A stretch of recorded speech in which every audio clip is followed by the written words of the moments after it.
5 años después de la muerte de Benedicto XVI, cuando su figura parecía relegada a un recuerdo silencioso y respetuoso, resurge un documento que reabre una de las fracturas más profundas de la Iglesia contemporánea. No se trata de un discurso público, no de un texto magistral, sino de una carta privada, nunca publicada en su totalidad, de la que nadie había hablado abiertamente hasta hace poco.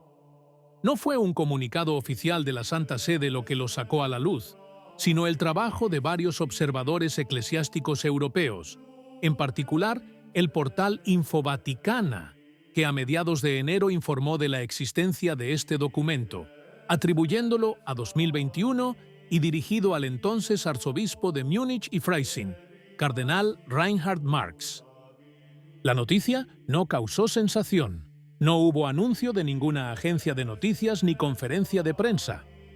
Infovaticana sitúa el episodio en 2021, en un momento en el que el proceso sinodal en Alemania ya había adquirido contornos bien definidos.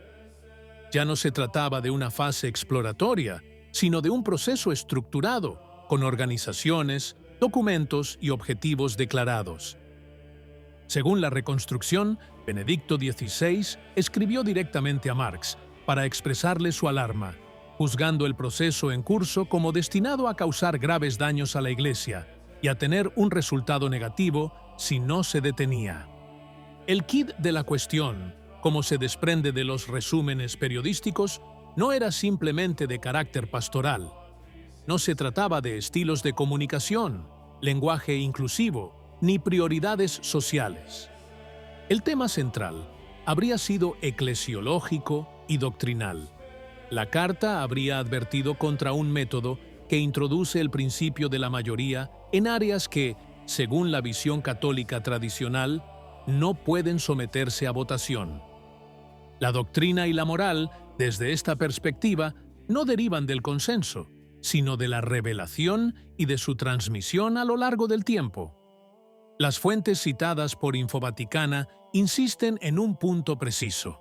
La preocupación de Benedicto no se refería a una sola propuesta, sino a la arquitectura global del proyecto sinodal alemán. En particular, se prevé una conferencia sinodal permanente, compuesta por obispos y laicos con igual poder de decisión, dotada de la capacidad de decidir por mayoría de votos sobre directrices doctrinales y disciplinarias, y destinada también a gestionar los considerables recursos económicos de la Iglesia en Alemania. Aquí el problema adquiere una nueva dimensión, no solo la doctrina, sino también el poder y el dinero. La concentración de estos elementos en un organismo que no responde directamente a la estructura jerárquica tradicional se lee, en la carta atribuida a Benedicto, como un cambio de paradigma. No se trata de una simple adaptación, sino de una transformación del modo mismo en que la Iglesia se entiende y se gobierna a sí misma. Según reconstrucciones periodísticas, el Papa emérito también expresó su temor de que este modelo no se limitara a Alemania. Se decía que la idea subyacente era un efecto contagio.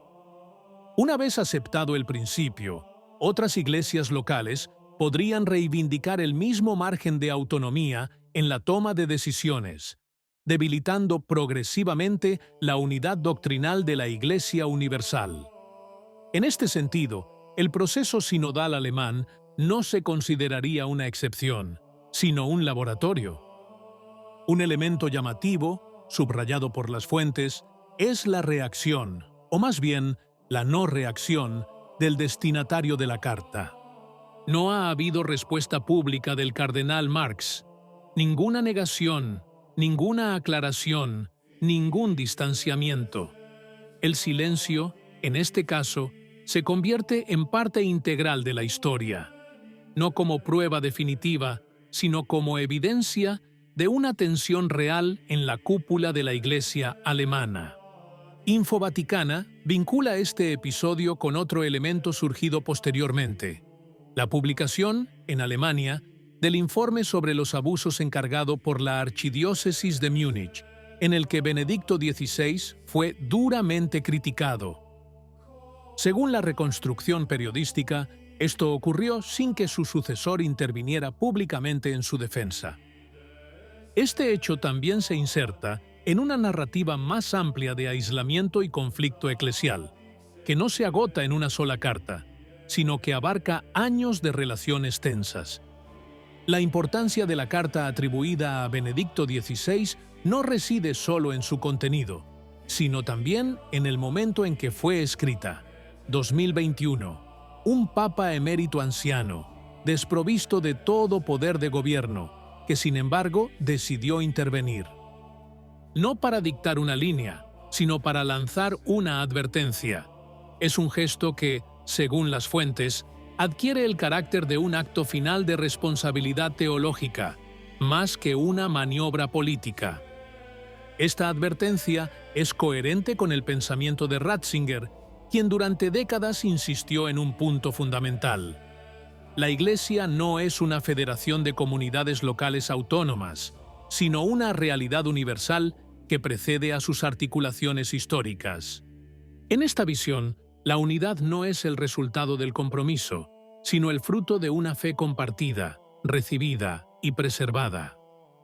La carta, tal como se ha reconstruido, parece recordar precisamente este principio. No niega la legitimidad del diálogo ni la importancia de escuchar. Pero hay un límite claro. Lo que concierne a la esencia de la fe no puede redefinirse en función del contexto cultural ni del consenso sociológico. Es aquí donde surge la brecha más profunda entre dos visiones de la Iglesia. Según fuentes, Benedicto XVI vio el proceso sinodal alemán como un paso decisivo hacia esta segunda visión, y precisamente por eso habló de un proceso destinado a terminar mal. La cuestión ahora se traslada inevitablemente al presente. La carta, si bien carece de valor legal, construye un marco moral y teológico que pesa sobre el pontificado actual. León XIV se encuentra gestionando un legado complejo, que no proviene de él, pero que ahora cae enteramente bajo su responsabilidad. Algunas fuentes recuerdan que Roma ya había expresado en el pasado reservas formales sobre el enfoque alemán, sin que esto supusiera una suspensión clara del proceso. La cuestión, en este punto, ya no concierne solo a Alemania.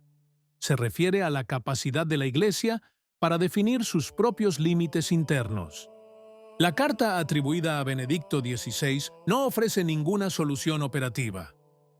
No recomienda medidas disciplinarias ni propone reformas alternativas. Hace algo diferente. Señala un límite más allá del cual, en su opinión, la Iglesia corre el riesgo de dejar de reconocerse. Y este es quizás el aspecto más desestabilizador. No se trata de un conflicto personal ni de una polémica ideológica, sino de un cuestionamiento radical de la identidad misma de la Iglesia. En este silencio, la historia sigue pesando, como una advertencia que no se puede descartar fácilmente. ¿Qué opinas? Si te gustó el video, comenta «Amén». Que Dios te bendiga.